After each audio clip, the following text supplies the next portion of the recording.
Janasena alliance ఎలా start అయింది? ముఖ్యంగా మొన్న తమిళనాడు ఎలక్షన్స్ వచ్చి ఆయన ముఖ్యమంత్రి నన్ను చంపేస్తారు అందరం. దాని పరిస్థితులు వేరు, మన పరిస్థితులు వేరు.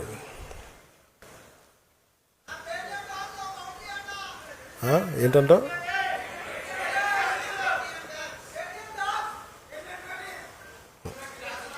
అంటే ఎందుకు చెప్తా అంటే దాని పరిస్థితులు వేరు, మన పరిస్థితులు వేరు. మన అలా రాలా.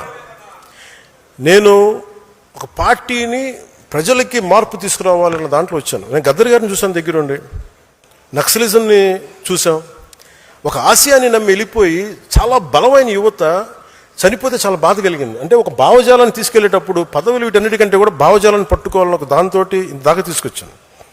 ఇది తీసుకొచ్చినప్పుడు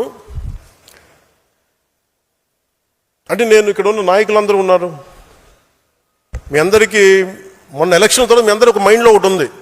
ఆ రోజే కనుక 2024లో మీరు తెలుగుదేశం వెళ్ళకుండా ఉంటే చాలా బాగుండేది అని నేను నా చెవులు ఊదర కొట్టేస్తున్నాను. నేను దానికి కారణం చెప్తాను.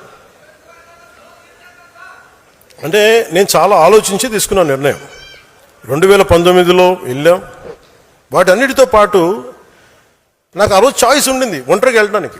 ఎందుకంటే దానికి ముందే మనం మచిలీపట్నం చేసాం, 10 లక్షల మంది వచ్చారు జనం.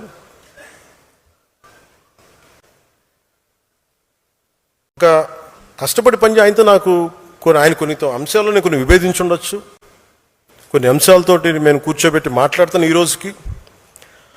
అలాంటిది ఆయన జైల్లో పెట్టినప్పుడు అది ఒక కీలకమైన పరిస్థితి అది. ఎందుకంటే ఆంధ్రప్రదేశ్కి ఎప్పుడూ సమస్య. చెన్నై నుంచి విడిపోయాం, కర్నూలుకి వెళ్ళాం, కర్నూలు నుంచి హైదరాబాద్కి వెళ్ళాం, హైదరాబాద్కి వెళ్తే ఇక్కడ లేదు.